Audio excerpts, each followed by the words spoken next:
Hello, welcome to Education Today. I'm Robert Kirchis from Armstrong High School in the Armstrong School District. Here at Education Today, we try to bring programming to our viewers at home that serve two primary purposes.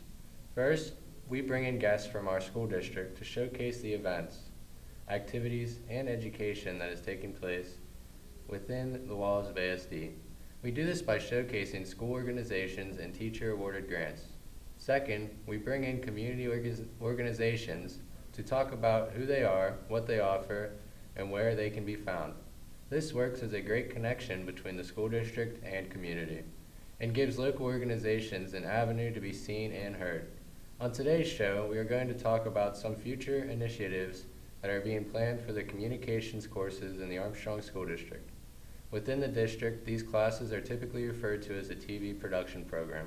We are now joined by two people who are best suited to tackle this topic, Mr. Chris Garetano and Mr. Don Swanson. Would you please introduce yourself for our viewers at home, what you do here, and how long you've been in this district? Yeah, sure. My name's Don Swanson. I understand that Mr. Garetano will be joining us after the break. But I've been in the Armstrong School District for 15 years. I started out as the multimedia tech and got the TV production program as well as Education Today up and running.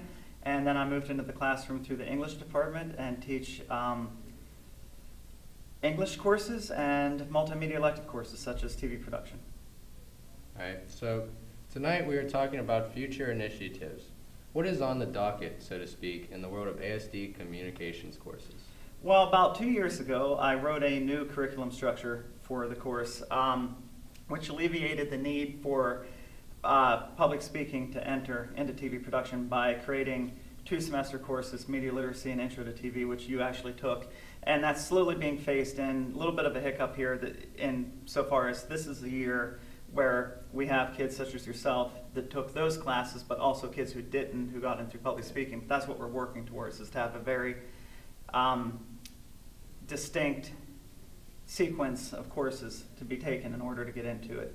Other than that, the big one would be a photography course, which is in the earliest stages of development, but I just got word this morning actually from Mrs. Kidder, the chair of the English department for the entire district, that Dr. Williams, one of the assistant superintendents, more or less gave it the green light. Yeah. So I need to get cracking on the curriculum and everything, and we'll see where it goes from there. Yeah, so why did you decide to pursue photography as a class? I think, well, on a base level, everything from my regard from the beginning, even when I was a multimedia tech, in terms of TV, video, film, and all that in this district is built on a foundation of media literacy, which is why when the curriculum was restructured a couple years ago, that was the start. You know, because everything that we do and we try to impart to the students is built off of that idea of media literacy, basically being that to develop critical analysis skills of media, and in particular visual media. Photography is visual media, you know, so it fits right in with that regard. And it's also very close to TV, video, and film, you know, in that those three respectively evolved from photography. And more than that, last year we started a photography club and had a lot of interest, and this year I started asking different kids involved in the club what they would think of a class or what they might want to see in a class, and there seemed to be a lot of interest there as well. So it kind of makes sense. I know that a photography course was considered in this district in the past in different departments, and it didn't pan out exactly, but I think by the nature of it being a branch off of media literacy, it fits there. I think in the facility at Armstrong High School, we already have the bulk of what we need. You know, we have the editing bay, computer lab, which has Photoshop. We have a certain number of DSLR cameras. Truth is, most kids have their own camera, and at the very least, an iPhone that can take a picture or something like that. And there's a lot of interest. And over the years, there have been kids that have taken the TV, video, film courses, but because that was the closest thing they could get to photography. So, you know, we have some kids that are in these courses and who enjoy them, but that's not where their heart is. You know, their heart's more in still photography as opposed to the kind of like bigger technical aspect of video or filmmaking, whereas photography can certainly be done in a similar way, but you can't do television, film, or video by yourself. Yeah. You know, photography, you and your camera. You know, that's something that, and I think that appeals to a lot of kids. And if we can tie that in off the base of media literacy and kind of parallel it with what we're doing in those courses, then I think it's a perfect fit. So you think there will be a lot of interest in photography? I do. I really do. We had about 50 kids last year in the photography club. We have over 30 this year, and that number's only down because of inability to join. Yeah. You know, too many kids have too many other things going on. Yeah. So what is the process for having a new course like this approved? Well, basically, in this district, you kind of like pitch the idea. In this case, in our building, Mr. Komnos is the academic principal. And like I said before, Mrs. Kidder is the English department chair. So basically, need to put the bug in Mr. Komnos' ear, get his feedback a little bit. Same with Mrs. Kidder. And Mrs. Kidder meets with administration, specifically the assistant superintendent, Dr. Williams, on a, I wouldn't say regular basis, but a semi-regular basis, just to kind of touch in on what's going on and everything, and presents it there. And so long as everyone's checking off, then, you know, I continue it, I pursue it. In particular, the next step for me would be to write a curriculum, you know, and that's basically month by month, quarter by quarter, semester by semester, you know, like in reverse engineering it, down to what the objectives are, what we're doing, how it relates back to standards and things like that. Also, one thing that has to be considered in a district, any district, ours being no exception whatsoever, would be staffing. You know, like that's more of the, it's kind of like the naive, artful, yay, I'm a teacher thing, you know, like, oh, I'm going to write this curriculum, it's going to be great, which is fine and has all the support that it needs. But then the reality is staffing, you know, like how's this going to affect staffing? What's that going to cost if it does? Is this going to have a ripple effect through other teachers and what they're doing? Is there going to be a need for upfront investment in equipment for the course and things of that nature? Yeah. And more or less, I was led to believe, same thing I was whenever I rewrote the TV prod curriculum a few years ago, so long as there's no major impact on staffing or no major cost associated with it, then, you know, more power to you. And like I said before, we have most of what we need here. The only real cost would be over some time, such as TV was when it first started, you know, building an arsenal of cameras. Yeah, so how long has this course been in the making? It's been in the back of my mind since before this school even opened, truthfully. About 2 or 3 years before Katanning and Ford City closed to consolidate into here when I was teaching at Katanning, I had the idea of what became the multimedia elective courses, media literacy, and so on. And as I was kind of working on those in my head, I was also considering photography, because I did do a photography club at Katanning High School for a while. Yeah. And it seemed to make sense, but coming into a new school, that was what, your freshman year or something? Yeah, when eighth grade year. Okay, yeah, 8th grade year. So being a new school, those first couple years were hectic enough, you know, just kind of getting the feel for everything. And I didn't want to introduce it then. You know, I wanted to wait until the school as a whole kind of had its footing a little bit. And then I didn't want to come in, like, swing the door wide open with an axe, you know, basically. So I kind of came in, this is TV, this is what we're doing, this is how I'd like to shift it. With the intent then being, I'm going to look into starting a club to gauge the interest, and then from the club, I'm going to try to get a class going. Yeah, so the end goal is to have a course much like TV production. Right. And it's been a systematic approach, literally years in the making. So it's early on, but how do you see the framework for this course coming together? Well, I think that we would do, like everything else, start at the beginning with a little bit of theory, you know, which I know you guys love more than anything else, is the theory part. But I do think it's important, like, especially with the idea of media literacy. And being an English elective, being an English teacher, I think when it comes to television, video, and film photography as well, that it's equal part art form and technical application. And so I use the English adage where if you want to be a better reader, write. If you want to be a better writer, read. Yeah. You know, and I think it's the same thing here. If you want to understand visual media, make it. If you want to make visual media, study it. Yeah. You know, like it kind of feeds off of one another. So that would be the basic start. And it's fundamentally the same across the courses, because basic visual media is basic visual media, yeah. you know, so mise-en-scene and all that kind of thing. From there, go into a little bit of the history behind it, and from there, really get into something that you can do more with photography, not so much with like television, film, or video, really kind of the art form behind it, yeah. you know, and specifically get into lighting. You know, when we do lighting here, we do your basic 3-point lighting setup.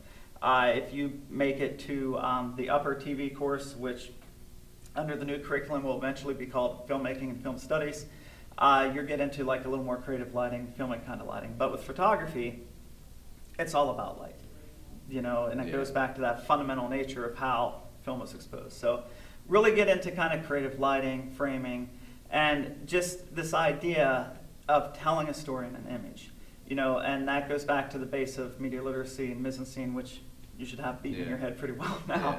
But in television, film, and video, you have more than a frame to tell it. I mean, you're pumping that frame full of information, but then it's part of a larger juxtaposition. Whereas in photography, you have that frame alone, you know, yeah. and really getting into saying something with that frame, developing a style, so to speak. You yeah. know, like what do you want to communicate with the image that you're taking? Yeah, so the photos you guys are going to be taking and studying are more than just, you know, just your average iPhone photo. Right, yeah. Like Ansel Adams is a famous photographer from the earlier 20th century that I'm very fond of. He'd be somebody we'd look at.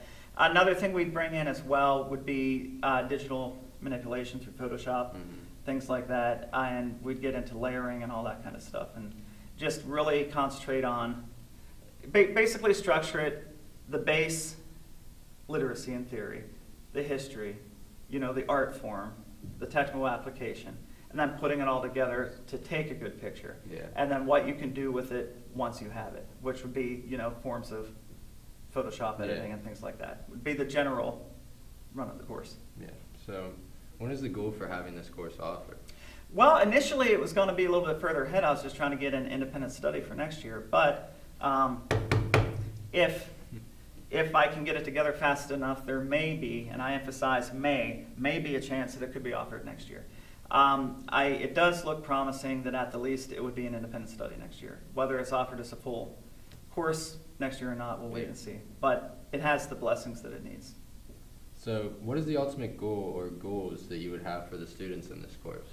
I would want them to love to take pictures, and I would want them to basically do more than just take a picture. You know, it's kind of a similar thing that we do in the TV, film, and video classes where like, that's over there, so there. You know, to put thought yeah. behind it and really explore their creativity and to understand choices that they're making and to really kind of like enable them to do much more than what they already are. You know, with the photography club and also kids that have taken the TV, video, film courses over the years, a lot of them come in already with these neat ideas and these creative approaches and things like that, but they need like kind of like a framework to work in, you know. So that'd be a goal of photography, to give them that framework to work in, to help them realize the choices that are available to them, to help give them like a structure or a framework to help them make choices in situations and to understand this is a choice I can make. Why would I make this choice? Why would I not make this choice? And basically just get them to love what they're doing, but more than that, to understand why they're doing it. Yeah. So why is a class like photography important to the curriculum, in your opinion? Well, like I said before, I think that it parallels everything nicely, you know, and it all goes down to that fundamental of media literacy, yeah. which is like my soapbox, you know. You're bombarded by media, and a lot of people just take it because it's there, you know, but it's like anything else. It's something that's constructed, therefore it can be deconstructed. It has a bias, and there's something to be understood there rather than just being like, well, it presented me with this, that must be the way that it is, you know. So I think that's probably the biggest point for me personally, is that anything I can do within the structure of being a teacher to help enable kids to comprehend the media, to analyze the media that's coming at them, to basically make them critical consumers of the media around them, I think is as worth it as almost anything else that we would teach here. It's basically reading comprehension. It's just a different type of reading. Yeah, so you'd look at this class almost like a band or a chorus then, like? I would put it very close to the TV video classes. In a sense, yeah, because it's got a very strong art form to it, and by doing the art, you're showing an appreciation for the art, and you're also growing as an artist within that art. So in that regard, I'd definitely compare it to like a band or a chorus or one of Miss Rizzo's courses or something of that nature. But at the same time, it also has a certain aspect to it similar to the TV, video, and film classes. Yeah. So what benefit do you feel there is for students who would be taking this course? Well, I think media literacy, plain and simple, on a less grander scale, to the average kid that's just like, I kind of like taking pictures, it'd be kind of fun, because as much as sometimes I wish it were, we're not a college, we're a high school, and the point of these courses aren't necessarily to get you guys ready for a profession in it, but to expose you to different ideas, and then if you have an interest, give you enough to get into it so that you can jump into it at the next level.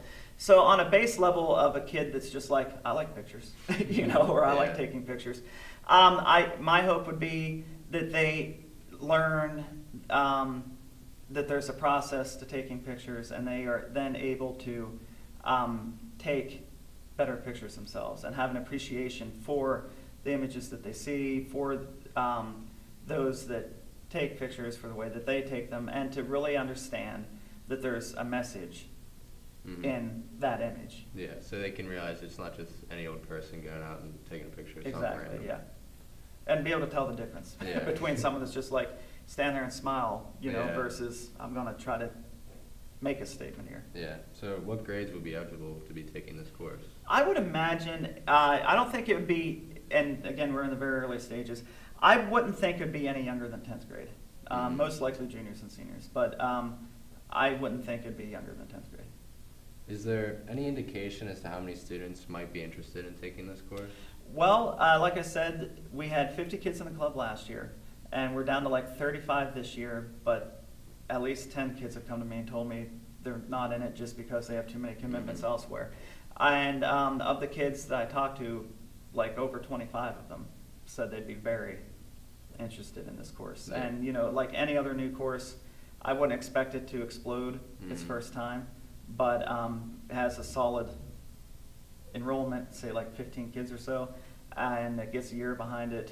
The word kind of gets out a little bit, and I think more kids would take it, and then eventually it would grow similar to how the TV prod classes are. Meaning I would have no intention to start with a whole series of photography classes, but maybe a few years in, if we have juniors taking photography, maybe we can offer a more advanced study in it. Because TV prod was just an idea at one point too. Yes, it was, very much so. It was just an idea.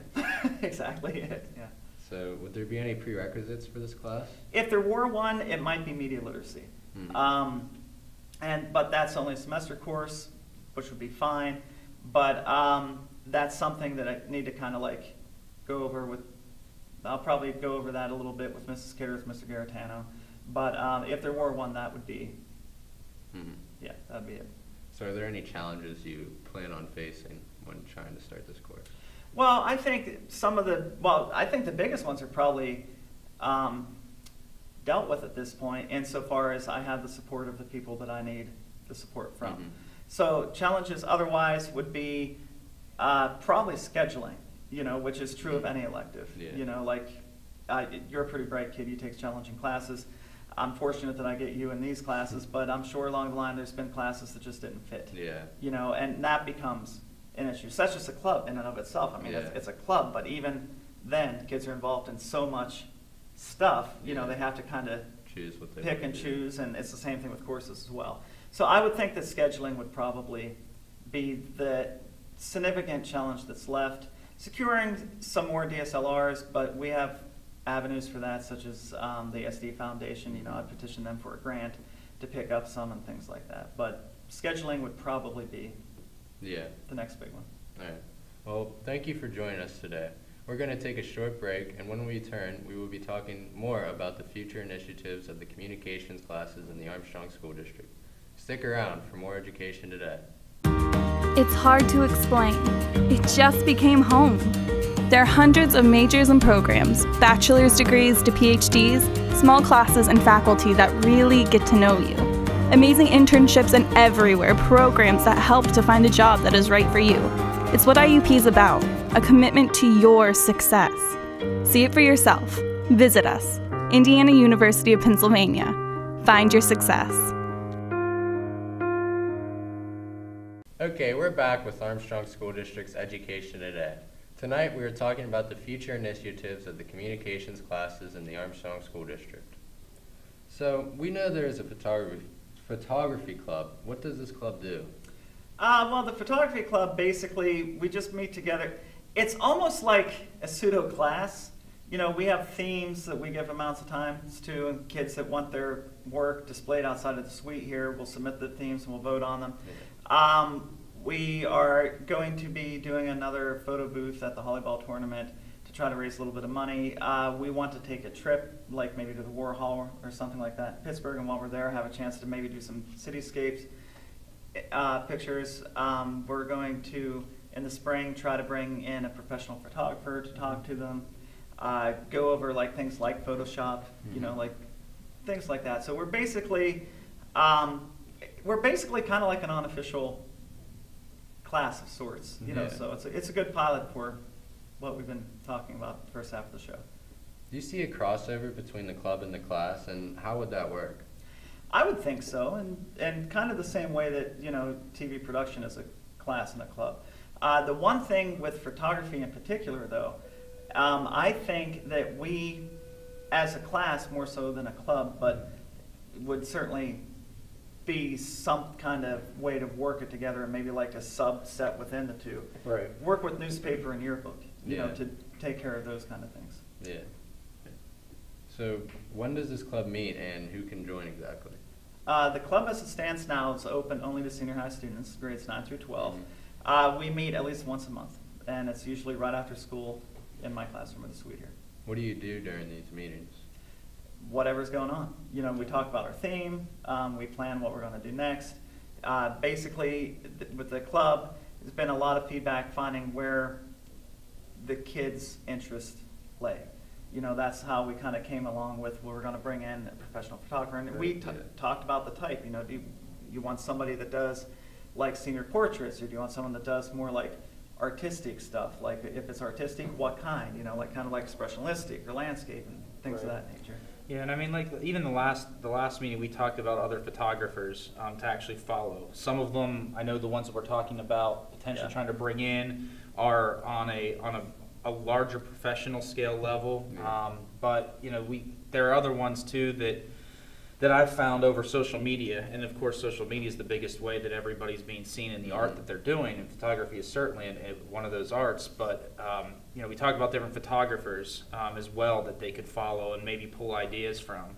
I mean, there's no secret in that a lot of people come up with good ideas by collaborating with others and seeing what others are doing, and then formulating their own original ideas, or even trying to imitate them. And a lot of times they say in this kind of field, imitation can sometimes be one of the highest forms of flattery, because if they're imitating you, then they appreciate the work you are that they're doing. So by talking about these different things and having a place to meet, it gives the students who are in the club, even if it's just as kind of a hobby that they're doing right now, an opportunity to see different aspects and different things and have different ideas to roll around. So, are there any specific requirements for joining the club? The only one we really have is that you take it seriously. You know, in the same way we do with the electives. You know, it's an elective, you're electing to be here. With a club, you're electing even more, right. You know, to be there. So, yeah, that you take it seriously. And you know, the one thing that I'll throw in there, just because I'm thinking of it, is, you know, a lot of people assume that video and photography are the same. I mean, I hear that a lot, and there are aspects of them and basic concepts that are, but in most ways they really aren't. they're two different arts. They do two different things. You have to tell a story with a still image with photography, whereas video, you have audio and dialogue and all kinds of different ways to tell the story. So the one thing that I do find interesting in the photography club, there's a lot of underclassmen in it, and the second thing is there are some students that are taking the TV production courses, but I would say 75 or 80% of the ones that are currently are not taking TV. So you're finding a completely different demographic of interest that's out there with the students. So. And so good. So there is actually a lot of interest in the club. The club itself, yeah, the numbers have been good the last couple of years, I think. Yeah, they have. And kind of like piggybacking off what Mr. Garetano said there and relating it back to the first chunk of the show, they start in the same place, but then one kind of goes off here, one kind of goes off here. But as they go off, there's a parallel line between them, you know. And the other thing too is so last year Mr. Swanson started a Facebook page for the photography club.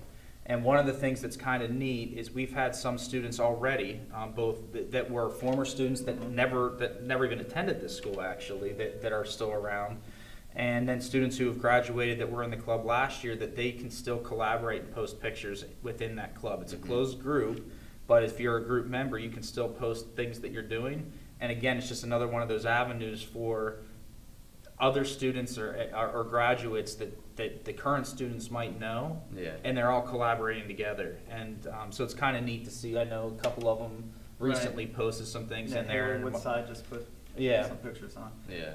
Which is cool in and of itself because it's a way to get feedback, you know, immediate feedback. And it's kind of like it's an empowering place, you know, because you might be critical of someone's pictures, but not in a negative way. You know, it's a place where they feel safe to kind of share what they're doing. People get to take a look at it and be like, this is cool, did you consider this? And in doing that, it's also feeding how they might approach. Like receive some instructive criticism on your photos. And you know, I talked about some former students, one of them being Noah Chrisman, who Mr. Swanson and I both had as a student, and has gone on. He's a very skilled photographer. He's very good with it. Everything from taking the pictures and having an eye for them to editing them. He's very good. So he'll post. He's a member of that group, and he came in and talked last year, I think. Yeah. And he will post tips of different things that he's picked up on and new things that he's learned, and he'll post those on that page too as well, and give them an opportunity, give the kids an opportunity to have something to be able to play with and learn from other people's mistakes, if you will. So, who's in charge of this club, and how can the students here at AHS get more information on it? Well, on paper, I'm the advisor. Mr. Garetano certainly helps out. Liam McElwain is the president. So if you're interested, see any one of us. How can a photography class addition benefit the school? Well, I think kind of like what we alluded to a little bit earlier, you know, aside from the educational aspect as it relates to, you know, the Media Literacy Foundation and the Communications Media Courses and everything, I think it benefits the larger school, probably more so, and, you know, like shoot myself here in saying this, but I think it probably has a more fundamental benefit to the school than even like the TV and video classes do. You know, we run the morning announcements and, you know, we do special projects and things like that, but that's all self-contained within TV, video, and film. Whereas photography is a part of so many other things, you know, like yearbook, like newspaper, like even art classes, you know, like there's sports, there's almost an endless array of things that the class could be involved with. It's truly, in and of itself, a cross-curricular course. You know, outside of the things that Mr. Swanson mentioned, and it also is an opportunity for some of these photographers, for some of these students to have their work seen in a professional public forum. And by that, what I mean is part of the responsibilities of my job is to maintain the district website, and not just the main website, but all the schools' websites. And part of that is keeping them updated, and it's very visually appealing, not only if a club or an activity has a specific page on the website or link to it, but also with the pictures that come up on each building's page. So this I look as a big advantage to me, because what I often find is I can't get out to activities in every building. But I have to reach out to people and ask for that. If we have this photography club that kind of takes off, and hopefully into these classes and hopefully extends itself out into West Shamokin as well. It gives more opportunities for more students that are out in the community more to get images and pictures and different things and be able to bring them back and submit them. And then we can, on top of the different things that we do as far as posting pictures in the hallways, we can use those, utilize them on the district website. Yeah. So that could even potentially go a step further. Like I've mentioned Liam earlier, and he's a wonderful photographer, very talented. He's a senior, and he's also a member of Leo Club, and he takes pictures for Leo Club. And a lot of times, and just kind of like a PR piece for the district beyond what we do in-house, you know, such as Mr. Garitano. But if a club or an organization or something like that does something that's community related, a lot of times they'll contact the newspaper. And most times the newspaper will not send a photographer. Right. Yeah. But they will publish a picture if it's submitted along with it. And, you know, for better or for worse, a picture says 1,000 words, so to speak. And if you really want people to pay attention to something positive that's happening within this school or this school district, get the word out. You want an image to accompany that, because that's what's going to catch someone's eye.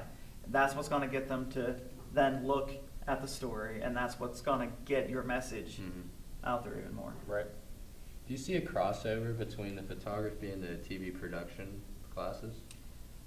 In a lot of ways, yes. Like kind of what I said before, they parallel each other off the same basis of media literacy. In terms of the facility, we're more or less set for both. Right. You know, like in the studio space here, we do the morning announcements, education today, exercises for the class, but this could also be photography studio. Very easily. Very easily. In the editing bay, you know, we have Photoshop on them. So, you know, they're like not just video editing machines, but they're photo editing machines. Right. Mr. Garitano got us 3 or 4 DSLRs this year. Three of them, yeah. 5 eyes, T5 eyes. Yeah, T5 eyes.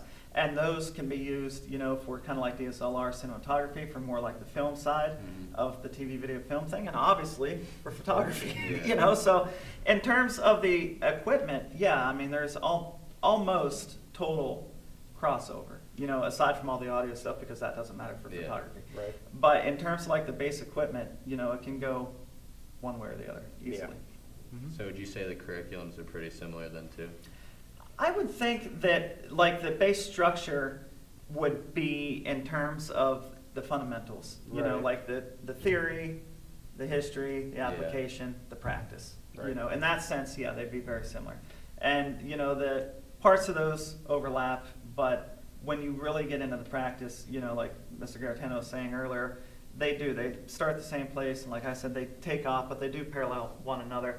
I do think that photography is a little more art heavy than TV or video in particular. Film, you can make the argument is as art heavy or close to it, but you know, TV and video in particular, you're very much like, this is the message, this is what I'm telling. There's an art to it, you know, but with photography in and of itself is art. And you know, the basic concept of, to give you, I guess, a little bit of a history lesson in how this all works, the basic concept of all film, all moving images, is a series of still images, right, that are all, imagine a flip book. If you ever see with the different images drawn on it, and as you flip it, it looks like it's in motion. That's all video is. I mean, it was that was the easier thing, I think, to grasp when everything was still film. Yeah. You know, because you look at the strip of film and you see the actually individual see images. it now. It's like we're just telling you there's a bunch of ones and zeros. Believe me. And they're like binary code creates it, and you know, it's just they're all spliced together to form what we see as motion. So the basic concepts, the foundation, like Mr. Swanson said, and like we've mentioned, are very similar. And you could assign actually very similar projects. You could give the same project for video and photography the same name with the same idea and the same concept. It's just how you're going to get there. Right. So, and because what I like and what I'm excited about with this is, for example, with our film classes, so that's the TV2, it's the advanced class that we have. They right now are working on short film scripts. So they write the scripts, they act them out, and they produce. They'll vote on so many, and then they'll produce them. In the world of film, it's very common to have what's called a set photographer.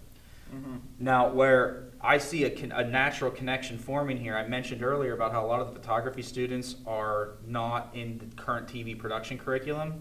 that may change. That overlap may continue or grow, or as these photography students get to know, the younger ones get to know about the TV program, they may do both. That's a possibility. But where a natural connection can come in is if they're really looking to practice that, and even in these short films they're doing, they're literally casting and hiring people to produce their films.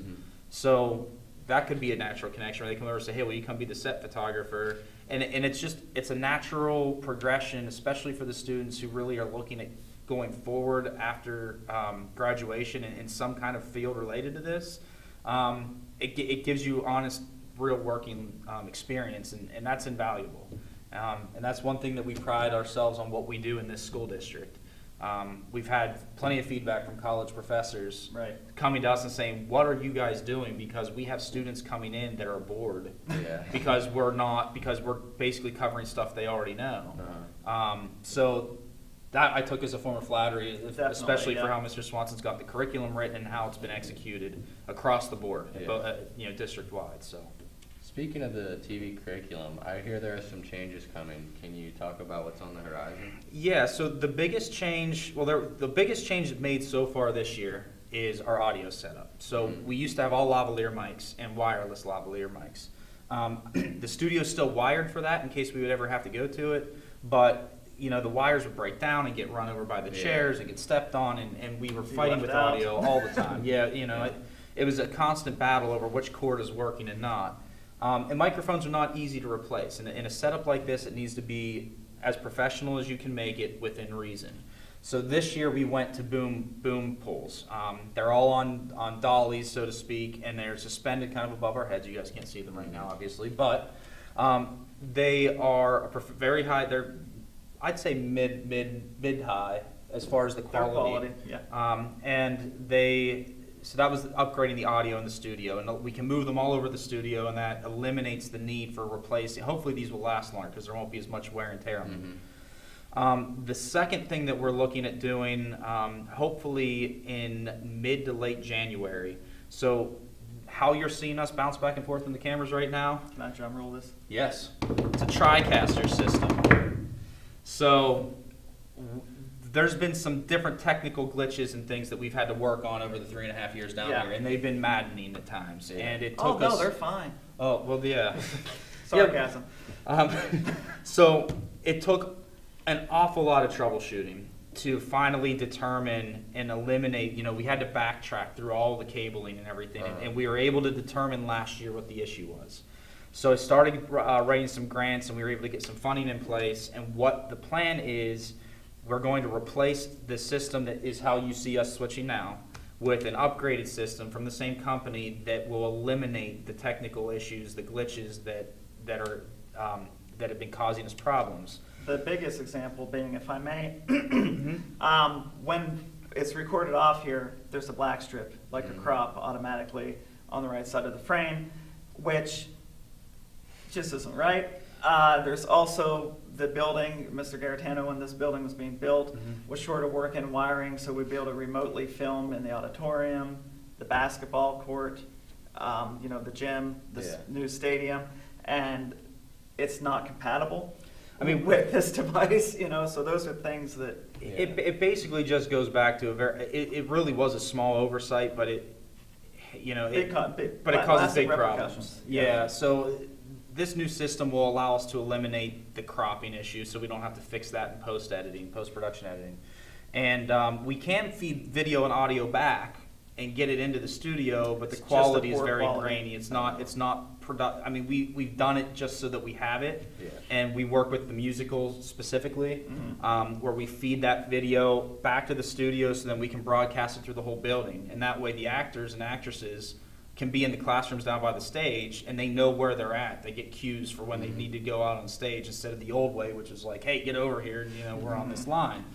So this will improve that quality, and it also will help us do other things. Like we'll be able to live record the musical because it will be in, the quality will be what we need it to be, production quality. It'll also allow us to do concerts should they decide they want to do that. Basically anything that takes place in the auditorium and gym. And that system also acts as our fail-safe for graduation. So if graduation's usually out front of the building. Yeah. I believe they're looking at doing it at the stadium now that the football stadium's complete. I think they'll do everything they can. Yeah. At the stadium So, I now mean, that it's complete. that is fine, but if we were to ever have to move inside, we would have overflow from the auditorium, and then it allows us to broadcast it into the entire building, and people will be able to see it. Yeah. So that's the big thing. I've been pretty busy this first half of the school year, so the plan is to have that start putting that into place. The studio will be shut down. I'm planning for 2 weeks and hoping for less, and praying it's not more. But I'm looking at the last 2 weeks of January to get that installed. Hopefully by February we have it up and running. There will be a training process because it will be slightly different, some features, but it'll also add a lot more options for us to be able to work through. So Yeah. Do you have any other comments for the benefit of the viewers? I just think, you know, I would like anyone who's watching this to consider, who's actually been paying attention closely to what we've been talking about, to actually consider the value of what these courses offer. And not just these courses, but electives in general. You know, we're kind of in a place in education today where, not the show. yeah, just education in today's today, world, society. Right. But in education at this point in time, where a lot of things are overshadowed by mandated testing and things of that nature, you know, and it's kind of like pounded, math, science, reading, science, reading. And obviously, they're core classes for a reason. I mean, they matter, they're fundamental. But that doesn't take away the value from anything else. And that's not just the classes we're talking about, but, you know, your arts, your shop classes, you know, like your business class, you know, like there's whole, your music, I mean, there's a whole avenue there, which needs the support. And we are fortunate in this district that, you know, we do have the support, you know, across the board and all, but a lot of districts aren't as fortunate, you know, and when we talk about these things and when schools and school districts kind of like initiate these things or support these things, it's not just so little Johnny can sing pretty, you know, or it's not so little Susie can take a picture. You know, there's a whole reasoning behind it, you know, and I don't think that a lot of time, a lot of like just Joe Schmo and the public recognizes all the value that's in these things and all of the like the thought processes that go into it and the way that it kind of pulls all of these things. And in all honesty, I mean, these are careers, you know, and like I said before, and I believe it fundamentally, as much as I believe it's fundamental that kids be exposed to some level of media literacy, just the way that the world works, but I do believe that in high school, it's the job of the school district, of the high school, as the principals, the teachers, superintendent, everybody. It's our job to expose kids to as wide of an array of things as we can so that they see what's there and to be able to have enough depth to them that when a kid finds something that resonates with them, they can get into it a little deeper. You know, the only thing, you know, I'll qualify that statement with is when it comes to those core subjects, for example, English, you need to know how to read and write to live. To live. But it's also built right into the title of the early class, media literacy. Media literacy, I mean, you need to be able to read and write in order to to write the scripts that you have to write for your classes and to be able to understand the basic concepts of, you know, interpreting and analyzing things that we show you, whether it's commercials or whatever that might be. And we build on those basic concepts specific to what we're teaching in our classes, but they're also life skills.